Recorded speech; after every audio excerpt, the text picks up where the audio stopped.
What the hell is this? I know it's an exhaust leak, but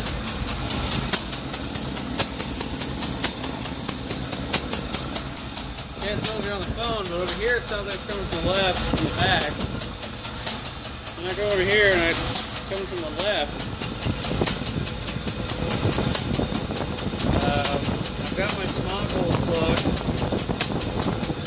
I mean, I just tightened down the header.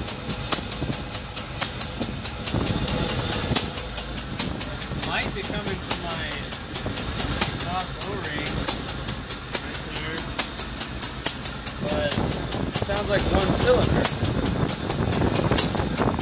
I'm thinking possibly a weld broke on one of my header spots. I don't know. What do you guys think? Well, I know you can't really tell with this video, but give it your best shot if you can hear me at all. Thanks.